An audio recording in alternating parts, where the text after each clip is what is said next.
Sebetulnya di setiap fase kehidupan kita itu, Oke. setiap apa yang kita alami itu sebetulnya ada pelajaran berharga yang kalau misalnya kita bisa menangkap pelajaran itu akan membuat kita lebih bijak dan akan membuat kita menjadi jauh lebih baik lagi. Cuman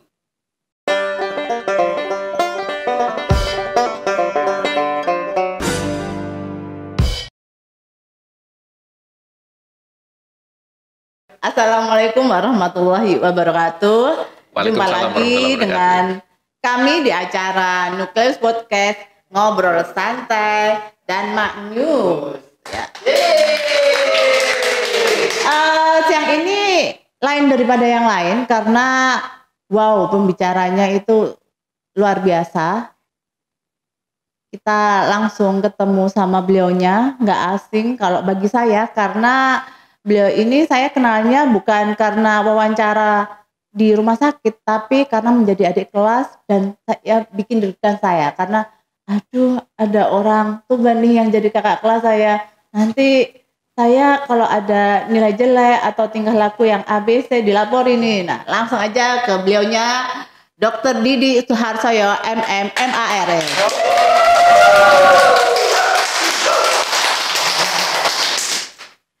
Gimana dokter kabarnya? Monggo perkenalkan dulu. Kalau yang kita di sini pasti udah hafal, udah hatam alif sampai ya-nya. Nah kalau yang teman-teman yang di sana mungkin pingin tahu lebih jauh tentang beliaunya. Oke, assalamualaikum warahmatullahi wabarakatuh. Saya sangat appreciate sekali ke teman-teman karena kita sudah monetize, kemudian tiap minggu sudah pasti upload konten. Ini saya salut sekali dan ini kayaknya nambah kerjaan juga bagi saya untuk ngisi podcast juga ya. Betul, juga nama deg-degan saya juga nih dong. Karena terus terang tiap hari aktivitas saya kan dimulai dari pagi. Dari pagi sudah bangun, mandiin anak-anak yang kecil-kecil, kemudian nganter anak istri sekolah kerja, kemudian ke rumah sakit, langsung aktivitas di rumah sakit, sorenya juga harus ke PMI, kemudian malam ada kegiatan rumah sakit, nyampe di rumah langsung tidur.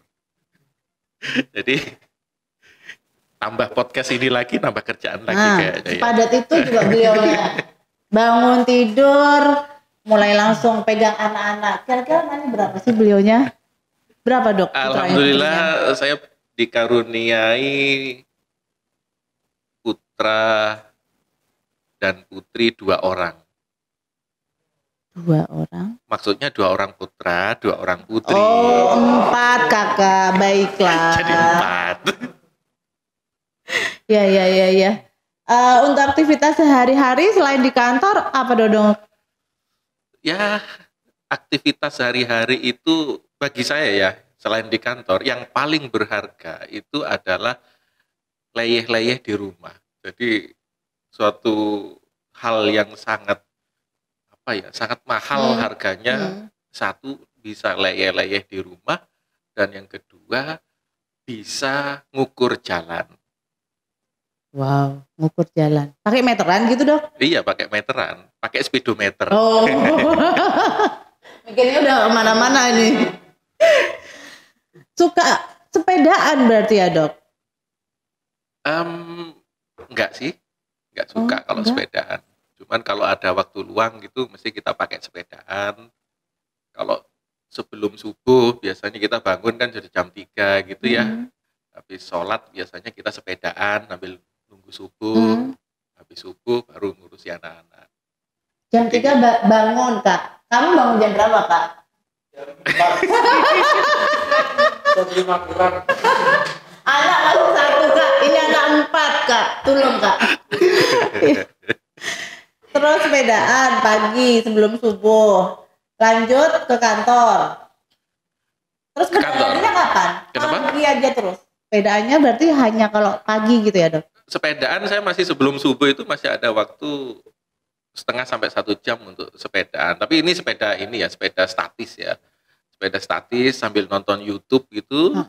kita sepedaan. Berarti itu me time-nya dokter ya? Iya, Itu yang bener-bener yang quality time untuk diri sendiri dan keluarga. iya. Dan sepedaan pun saya sekarang lebih seneng sendirian. Jadi kalau dulu sih memang kita sepedaan malam itu suatu yang biasa ya. Kita Heeh. berangkat biasanya jam 9 malam, pulang jam 1 malam gitu. Itu ketemu apa dong di jalan? Ya biasanya Kelelawar atau sebangsa makhluk-makhluk ini. lucu-lucu gitu, ya kan? ini kita dari depan kita sudah sebelum berangkat Ah. ya. Dulu masih sama teman-teman kadang-kadang berlima sampai bersepuluh gitu. Tujuannya sepedaan malam-malam adalah nyari genderuwo. Jadi siapa yang dapat genderuwo dapat cash 10 juta. Wah, keren toh? Luar biasa kerennya. Saya Suatu- sepedaan nyari keringet, beliaunya nyari genderuwo. Artinya apa? Artinya kita berusaha untuk menaklukkan apa yang menjadi ketakutan kita. Oh, Jadi begitu. setiap kita bersepedaan banyak sekali pengalaman-pengalaman yang itu bisa menjadikan kita untuk lebih baik lagi, untuk menjadikan kita koreksi. Jadi dulu sebelum berangkat, ayo teman-teman guys, kita berangkat hari ini kita cari genderuwo. Yang dapat genderuwo dapat cash 10 juta rupiah. Pernah nggak ada yang dapat dok? Nah, saat itu ya kira-kira 4 atau 5 tahun yang lalu ya. Memang kondisinya gerimis tuh, hujan. Kita berangkat bareng-bareng beberapa orang, berangkat sekitar jam 8:30 gitu dari rumah sakit. Karena kita mesti start di rumah sakit, kembali di rumah sakit. Kita berangkat sekitar jam 8:30, keliling itu sebetulnya saat itu rutenya nggak begitu jauh sih. Rata-rata kita sepedaan itu ya sekitar 30-40 kilo lah kalau malam. Itu kita memasuki suatu daerah. Biasa sih kita lewat daerah itu. Tapi malam itu sangat seru. Karena hujan, pasti dingin dong. Kita kan nggak pernah pakai jas hujan. Dan Kita, syahdu lagi ya. ya nggak pakai jas hujan kita. Tapi kalau perlengkapan yang lain seperti lampu, helm, kemudian sepatu kita wajib lah. Safety-nya ya dok. Safety ya. Oke. Dan lampu pun di helm ada lampu, di sepeda ada lampu depan sorot, dan di belakang juga ada lampu.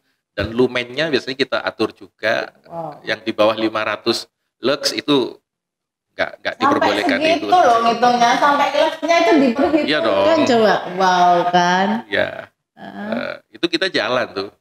Begitu masuk suatu daerah, Hah? kita tahu di depan itu kuburan. Hmm? Dan di situ ada banyak pohon-pohon besar seperti halnya kuburan. Saya pas itu di depan. Teman-teman ke belakang satu-satu saat itu.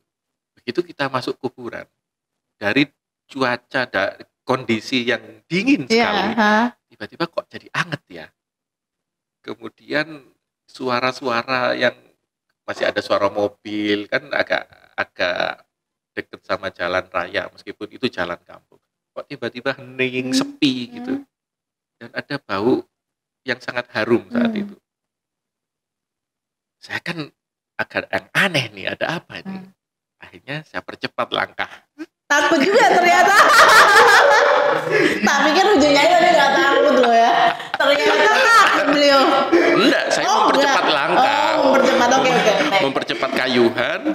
Dan ternyata teman-teman di belakang juga mempercepat. Sampai akhirnya kami jadi balapan dong.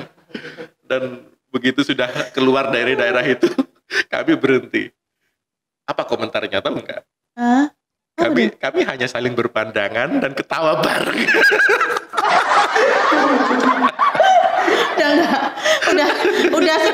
udah tahu jawabannya pasti yang dirasakan sama, mau ngomong takut ternyata di sebelahnya. Ya oke dok, baiklah. Tapi paling tidak gini ya, sepedaan malam untuk kita mencari genderuwo itu adalah semangat kami untuk gimana kita menaklukkan ketakutan kita. Kalau misalnya ternyata kita masih takut, ya nggak apa-apa, kita sepedaan lagi. Kita cari genderuwo lagi. Kalau sekali ketemu genderuwo takut, kedua kali mungkin enggak. Ketiga kali mungkin enggak. Keempat kali mungkin jadi teman malah ya. Wow. Tapi itu cara kita berproses. Ini ada satu lagi nih. Mm-mm. Ceritanya saya dikerjain nih sama teman-teman. Pernah kita sepedaan dari Trawas. Trawas itu di Mojokerto ya. Ya. Trawas ke Tuban. Wow, itu berapa? Jaraknya sekitar 100 20, ya 40. 140 kiloan Oke. dari Mojokerto.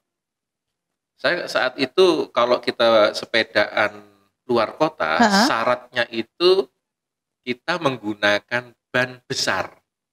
Oke. Jadi sepedanya sepeda gunung, Oke. MTB, dan Ya, MTB. kita pakai ban besar. Mm-mm. Bannya itu biasanya di atas 120. Hmm. Ban sepeda 100 gunung. ya, 150-an ya berarti. Ya, 120, 140 Oke, rata-rata. Dan Ha-ha. biasanya saya seneng di ban ukuran 140. Kalau sepeda balap kan kecil, Ya. ya 700 seperti itu. Kan enteng banget.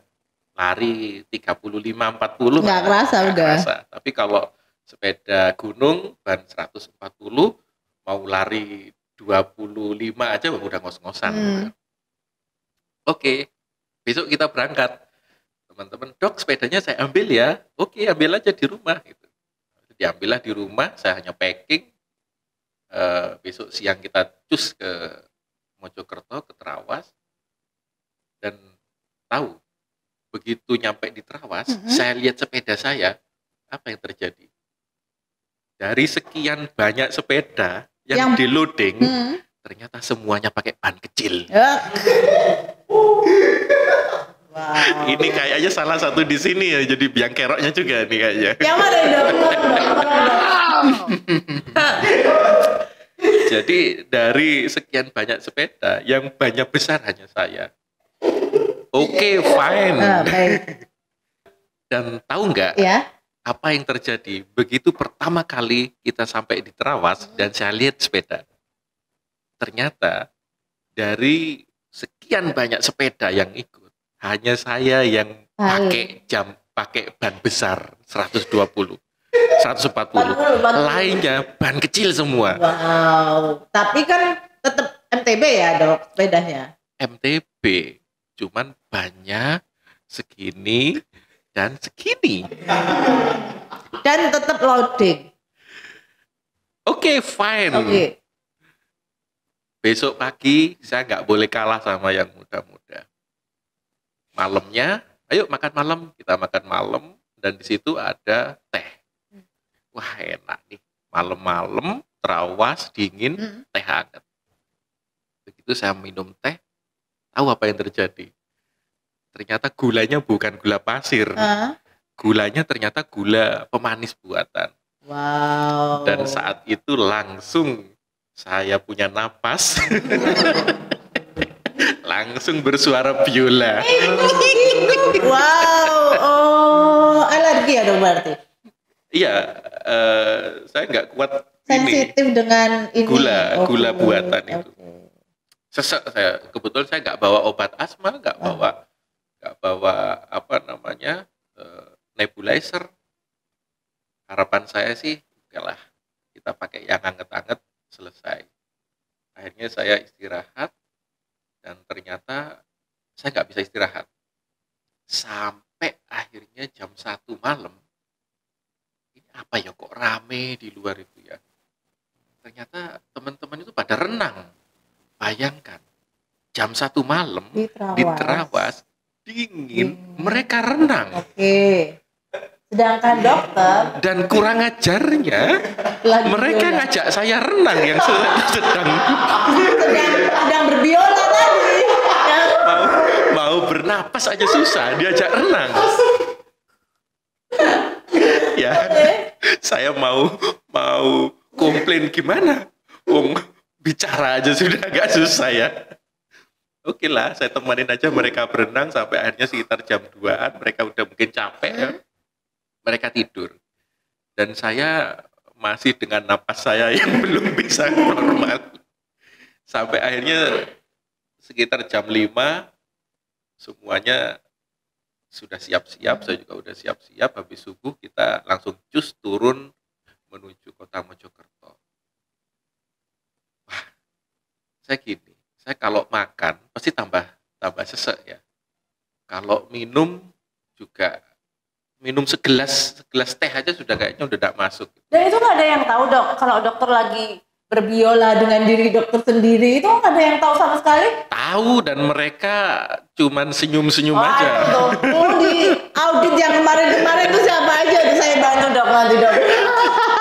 Nah, akhirnya sudahlah kita turun. Kalau dari Trawas turun Mojokerto itu kan turunan. Saya dengan PD-nya karena saya pakai ban besar, saya bisa melaju di kecepatan 70 km per jam. Sedangkan yang pakai ban kecil bahaya kan. Saya mimpin di depan. Saya udahlah PD lah. Dari Trawas menuju Mojokerto itu cuma 20 menit sudah nyampe. Sekitar ya 30 kiloan ya mungkin ya, Trawas Mojokerto. Begitu masuk di daerah Mojokerto kita makan pagi. Dan disitulah begitu saya mau makan telur ceplok aja, langsung saya tidak bisa napas lagi. Ada lagi yang tahu nggak? Ada yang tahu nggak? Oh, semua tahu dong. Oh, semua tahu. Semua tahu. Mereka kaget berarti dong? Enggak. Khawatir? Sama sekali enggak. Enggak. Betul. Mungkin saya salah bawa orang. Akhirnya ya udahlah, daripada makan saya tambah sesek, saya declare, teman-teman, ini dari Trawas sampai ke Tuban, saya pur kalian, ngerti pur ya? Ya. Saya pur kalian pakai ban 140 dan saya ndak makan. Kita lihat masih punya rasa malukah kalian untuk menggantang sepeda. Jadi menggantang itu artinya sepedanya di loading gitu loh. Mereka masih ketawa-ketawa itu. Mungkin diajak guyon, tapi benar saya udah sesek banget. Akhirnya jalan. Dan itu siksaan itu mulai terasa sekitar jam 11 siang. Jam 11 siang kita istirahat mau makan siang dan sholat zuhur, itu sudah mulai itu. Dan teman-teman makan dengan lahapnya, saya menonton. Sambil berdoa, mudah-mudahan aku yang menang. Tapi untungnya saat itu di ambulan ada oksigen. Akhirnya saya makan siang pakai oksigen. Saya makan oksigen saat itu. Lain daripada yang lain loh. Lainnya makan nasi, saya makan oksigen. Setelah makan oksigen saya mandi. Kebetulan di masjid itu ada kamar mandi, airnya dingin, seger sekali. Begitu mandi, air dingin, tambah pesesek. Aduh, ini repot ini. Tapi oke, kita sudah janji, kita harus komit. Apapun yang terjadi, saya harus nyampe Tuban. Kita jalan lagi dari Mojokerto menuju ke perbatasan Lamongan saat itu. Di tengah hutan kita berhenti lagi. Pesta semangka. Semua pada makan semangka dan saya makan oksigen. Tim ofisialnya nggak ada yang aware ke dokter Didik gitu. Masa masak sendiri sih dok? Kenapa? Oksigennya? Tim ofisialnya masa nggak ada yang aware gitu ke dokter Didik? Ya, ada tim medis sih. Ada kan? Ada tim medis. Cuman mereka itu sudah nggak semenyangka saya selemah itu mungkin ya. Mereka masih kuat lah gitu ya. Karena ngasih tantangan, masa ngasih tantangan lemah ya kan? Iya dong. Akhirnya kita jalan lagi, sekitar jam 2:30 mau masuk kota Babat ya. Hujan deras. Hujan deras, ya terpaksa kita hujan-hujanan dong. Tambah hujan dan tambah asik kalau sepedaan ya. Jangan sampai kita sepedaan, olahragamu sepeda, kalau hujan ngiyup ya. Masuk kota Babat, hujan, dan saat itu kota Babat ditutup. Karena banjir. Bengawan Solo meluap. Wow. Sehingga mobil kendaraan kita bawa ambulan, kemudian bawa mobil pickup untuk ini, untuk logistik. Akhirnya tidak bisa ngikuti kita. Akhirnya ambulan kita terpaksa harus melambung, kira-kira lewat Lamongan sekitar 40-50 km. Kami mah siap nerjang banjir. Oke. Bikers. Oke. Akhirnya ada banjir, kita terjang. Kita mah seneng-seneng aja nerjang banjir. Tapi kok lama-lama agak dalam banjirnya. Akhirnya kita pilih jalan alternatif, jalan kampung. Dan disitulah setelah lewat dari banjir, mungkin karena sudah sesek, sudah lelah fisik, tidak ada asupan makanan apapun sejak pagi, itu saya udah mulai pucet tuh. Wow. Pandangan sudah mulai double tuh. Sepedaan sudah mulai geliar-geliar. Tapi tetap di depan dong posisinya. Dan saat itulah saya di depan. Karena sebelumnya saya itu disalib dengan teman-teman. Dadah. Nggak tahu apa nanti kalau nyampe Tuban, oke saya catat kalian nilainya. Dan mungkin begitu teman-teman lihat saya sudah pucet, kok udah sepedaan, sudah agak sempoyongan. Gitu. Akhirnya mereka semua di belakang saya tuh, nggak ada yang berani nyalip lagi tuh. Dari Tuban, dari Babat ke Tuban itu jaraknya 30 km. Cuman untuk menempuh jarak 30 km itu kalau normal kan paling ya 1 jam kalau pakai sepeda road bike ya. Kalau pakai MTB mungkin sekitar 2 jaman udah nyampe lah. Tapi saat itu 2 jam kami itu baru nyampe di pertengahan antara Babat Tuban. Di situ ada tempat pemberhentian truk. Tempat pemberhentian truk, kita mampir di situ. Oke guys, teman-teman, kita tidur dulu ya. Oh, saya pikir mau beli truk. Enggak. Kita tidur dulu ya. Wah, mantap tidur. Apa yang terjadi? Teman-teman semuanya tidur pulas. Saya bernapas saja susah. Itu jam berapa dokter jadinya? Itu nyampe situ sekitar jam 4-an. 4 ya, oke. Jam 4. Saya telepon ambulan posisi di mana, dan posisinya 50 km dari posisi saya sekarang ini. Oke. Sudahlah, berarti ketemu ambulan kira-kira 1 jam lagi. Kemudian, kok saya lihat orang tidur enak banget, saya nggak bisa tidur. Guys, jalan lagi aja. Masa kalah sama orang sesek. Akhirnya mereka jalan. Terus jalan, ya mereka udah nggak berani nyalip lagi loh. Karena sudah saya fur makan, pakai ban besar, dan saya benar-benar tidak makan saat itu. Nah, akhirnya kita nyampe Tuban itu baru masuk Tuban jam 5. Jam 5 masuk Tuban, ketemu bareng dengan ambulan. Kayaknya ambulannya ngebut banget itu. Karena kalau kita tahu jalur Pantura yang jalan Dendles itu padat sekali. Terpaut sekitar 50 km dan 1 jam ambulan ketemu saya. Berarti udah ngebutnya udah gak karu-karuan. Ya kalau dia mah sah aja pakai sirine. Semuanya diterabas. Dan saat itulah saya bisa makan oksigen. Ketemu ambulan selalu makan oksigen. Bagus. Dan begitu masuk makan oksigen, kita kira-kira regrouping itu kira-kira ya 5 kilo ke arah rumah sakit NU. Dan setelah itu ya silakanlah teman-teman mau balapan, silakan kebut-kebutan, silakan. Saya tak pulang dengan santai. Akhirnya teman-teman bener, mereka langsung kebut-kebutan. Dan saya baru sadar saya sendirian. Loh, kok saya sendirian? Akhirnya saya ikut ngebut juga. Dan kita sampai masuk rumah sakit NU itu maghrib bareng.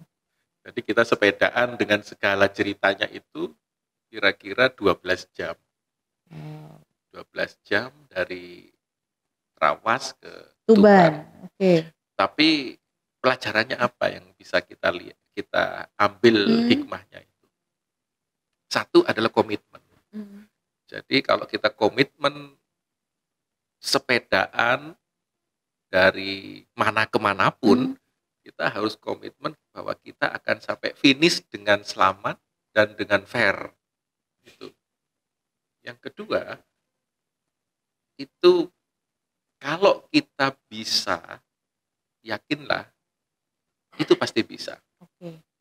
Jadi kalau kita ngomong bisa, atau kita ngomong tidak bisa, yakinlah bahwa kedua-duanya itu akan bisa terjadi. Jadi ngapain kita ngomong nggak bisa? Tidak bisa, oke. Kita ngomong bisa aja, karena yang akan terjadi bisa. Apapun itu, bagaimanapun caranya. Jadi satu komitmen, yang kedua keyakinan bahwa kita bisa sampai finish. Itu dua pengalaman sepedaan itu jadi apa namanya ya, banyak pelajaran ya yang bisa kita ambil. Oh, ada satu lagi nih pengalaman. Ini juga nih. Suatu ketika teman-teman ngajak sepedaan dari Tuban ke Prataan. Oke. Prataan itu tempat pemandian air hangat lah, belerang. Deket lah, cuma 40 kilo. 40 kilo, ya cuma 40 kilo. Oke lah, nggak usah sarapan, nggak usah apalah. Dan tahu apa yang terjadi? Saya kram. Wow. Dan yang ngasih tantangan selalu kena prank rasanya ya. Oke. Dan yang kram ternyata bukan saya aja. Ada beberapa teman yang kram, cuman mereka nggak berani loading karena mereka tahu saya kramnya beneran. Jadi saat tanjakan kram, jatuh dan berdiri aja susah gitu. Jadi badan saya seperti papan gitu. Mau berdiri aja udah nggak ada nekuk-nekuknya sama sekali. Dan alhamdulillah istirahat sebentar, jalan lagi. Istirahat sebentar, jalan lagi. Sehingga itu pelajaran juga bagi teman-teman.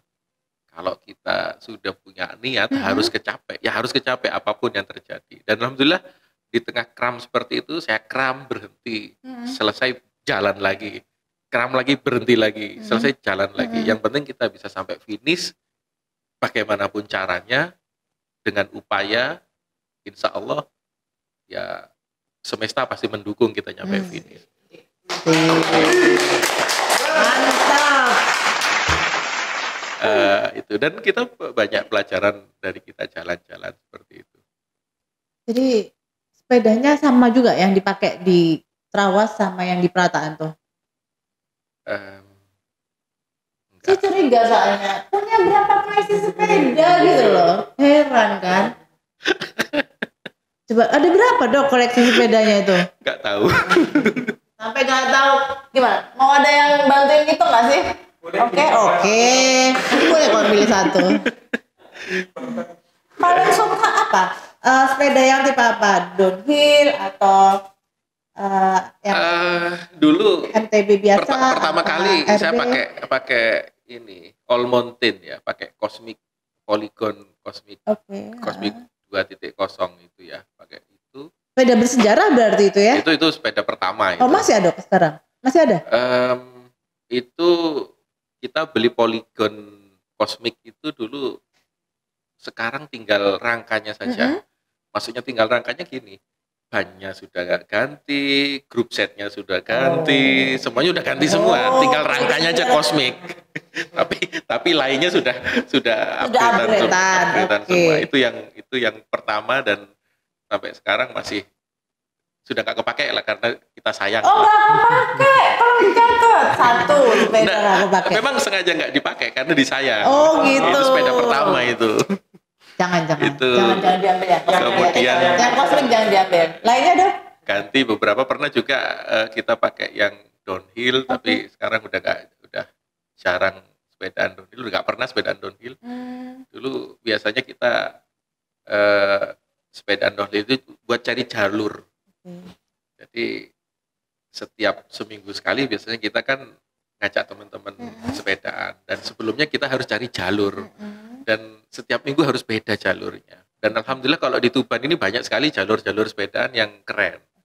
Jadi biasanya saya cari jalur pakai trail, kira-kira 30-40 kilo off-road gitu. Kemudian beberapa hari kemudian jalur itu kita tempuh dengan sepeda.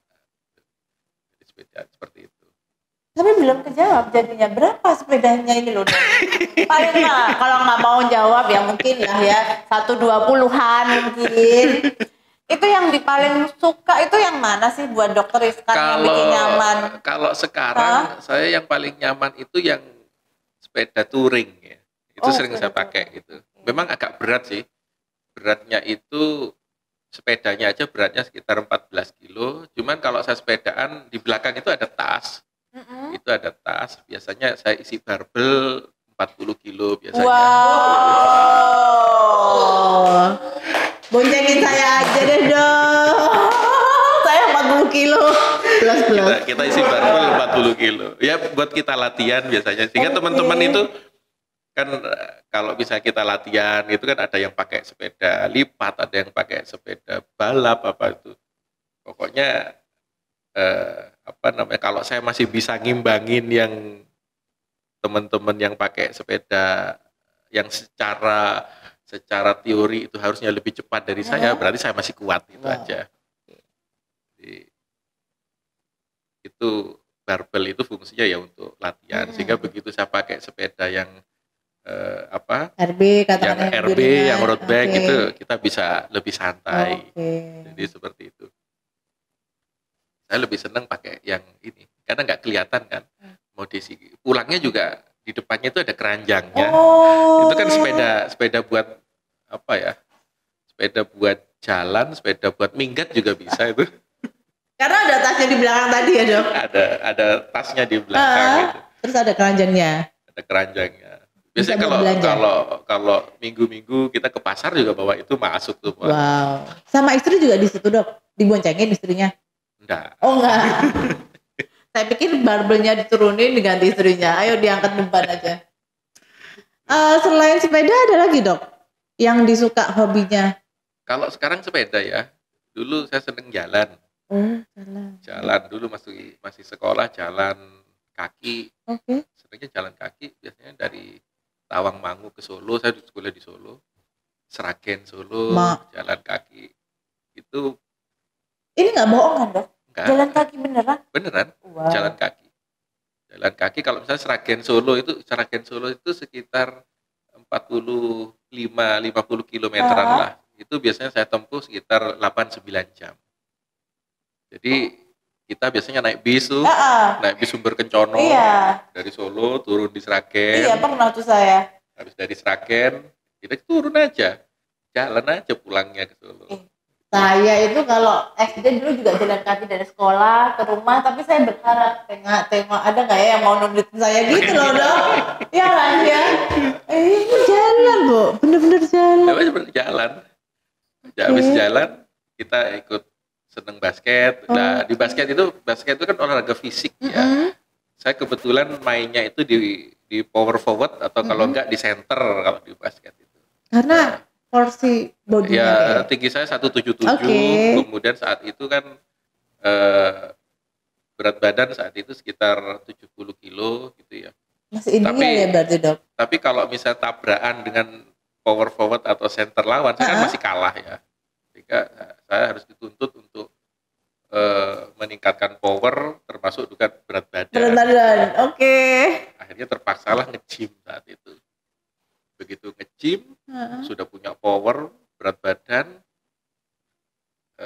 berganti olahraganya. Dari basket berganti ke bela diri. Wow. Bela diri, ikut di tarung derajat dulu. Tarung derajat sampai Purata 5. Keren. Kemudian setelah pindah ke Tuban, kita pindah ke BKC namanya karate. BKC, kemudian Goju, kemudian pindah ke sepeda. Berarti jalan kaki, lari nggak tuh? Enggak. Saya mau kalau ada hobi larinya, saya juga mau tanya berapa koleksi dari sepatunya itu berapa gitu loh? Kan lari, terus basket kan, terus bela diri. Kalau sepatu saya cuma punya sepatu itu punya 2. Iya, saya juga 2, kanan 1, kiri 1. Betul dong, dokter. 20-an atau 2 berapa? 2. 2. Iya, cuma punya sepatu 2. Yang satu nggak boleh sebut merek ya. Gak apa-apa ya. Sponsor, boleh. Nanti di endorse. Itu aja. Oke. Itu yang dipakai jalan, dipakai basket. Iya. Satu Nike, satu Adidas. Jadi Mereknya, tapi jumlahnya kan banyak. Iya. Itu loh maksudnya. Mereknya pakainya 2 merek kakak. dan baru tahu kali ternyata ada sepatu yang enak untuk jalan juga. Namanya Hoka. Itu enak banget. Oke. Iya. Enak itu. Oh. Dan Tolong memang kami sepatu catat gunung. nanti dibeli sama dokter satu-satu. Oke. Ukuran saya 40 dok. Jadi apa ya, banyak dengan kita banyak keluar, kita banyak lihat sesuatu itu secara detail. Kalau kita naik mobil, kita naik sepeda motor, kan cepat sekali pergerakannya itu. Kita tidak bisa melihat sesuatu itu secara detail gitu. Kita melihat sesuatu secara detail, kita akan banyak menerima pelajaran dari situ. Kita akan banyak menerima kenalan dari situ, berteman, kemudian kita akan mengetahui sesuatu itu dengan lebih baik lagi. Kalau misalnya kita jalan kaki, kita akan tahu, oh ini rumahnya ini ternyata di sini, kemudian di sini ada jualan ini, kemudian kita nongkrong di warung, kita ketemu ini, kita kan banyak kenalan, banyak teman juga. Itu sisi positifnya ya dok ya? Yang saya terima sampai sekarang ya gitu itu. Jadi apa ya? Dan itu masih terbawa sampai sekarang. Keluarga yang di rumah juga suka hobi yang sama dok? Enggak? Mungkin gini ya. Kalau misalnya saya keluar bawa mobil atau bawa sepeda motor, istri itu masih tanya, masih telepon, di mana, sama siapa, jam berapa pulang. Intervalnya, oke. Itu pasti itu. Tapi begitu saya keluar bawa sepeda, nggak ada itu. Kenapa? Karena kalau saya bawa sepeda, pasti larinya ke gunung atau kemana lah. Yang jelas saya sendirian gitu. Dan sinyalnya susah, mungkin. Enggak, meskipun sinyal juga enggak susah kan, saya bisa dilacak posisi saya di mana. Sepedanya sudah, entah sepeda, entah handphonenya yang sudah dilacak itu.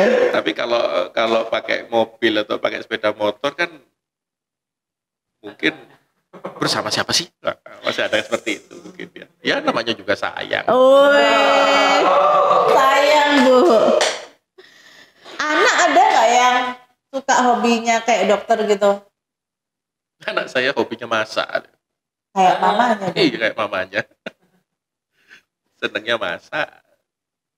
Nggak ada yang seneng sepedaan. Nggak ada yang seneng basket juga nggak ada. Seneng basket sudah. Mereka masuk di grup basket, mereka seneng basket. Tapi bela diri enggak, sepedaan enggak. Kalau basket dua-duanya yang cowok-cowok seneng basket. Sama futsal seneng deh dia. Seru loh ya, hobinya itu menantang semua fisik semua. Tapi banyak banget hikmah-hikmah ataupun pesan-pesan yang udah di create sama Dokter Dudi di dalam hobi-hobi beliaunya tadi. Mungkin closing dokter buat kami.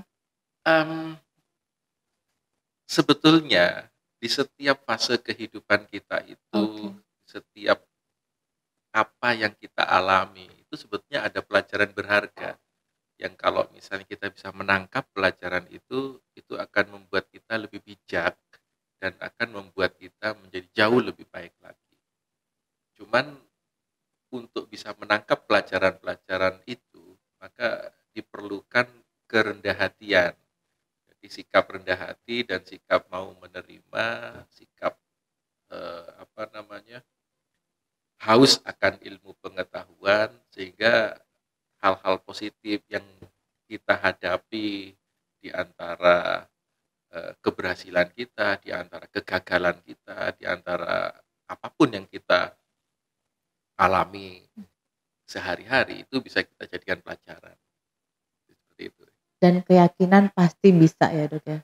Iya, harus yakin Harus bisa. yakin bisa, pasti bisa, harus bisa, embuh piye carane. Oke.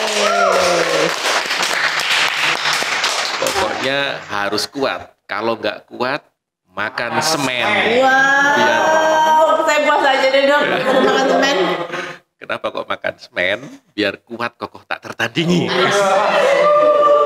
Kayak 9 dong. Oke. Ya, terima kasih dokter atas sharingnya, mulai dari bagaimana proses menjalani kehidupannya, hobinya, terus pesan-pesannya buat bakers di rumah loh ya. Jadi kalau memang kita tujuannya udah 100 kilo, jangan gantang di 80 kilo, yang mana emang 20 kilonya kan sudah komitmen 100 kilo ya, pasti harus sampai selesai, sampai finish. Oke? Udah seru banget nih ngobrolnya dokter. Nih saya punya jamu yang enak, ini kebetulan rasanya kunir asem. Ini made in dari Yuk Ulfa. Wah, Bisa pesen nih guys. seger nih. Oke. Boleh dicoba ya? Boleh dong dokter. Mari kita coba. Bismillahirrahmanirrahim. Asik. Mantap nih. Alhamdulillah. Segar. Oke, jangan lupa like, comment, and subscribe. Terus jangan lupa juga klik tombol loncengnya biar kita nggak ketinggalan info-info terbaru Tantermak News. Dokter, kita boleh ya foto-foto bareng? Oke dokter, boleh kita closing barengan? Yuk. Nukleus Nukleus Podcast, Podcast. ngobrol Ngobrol santai.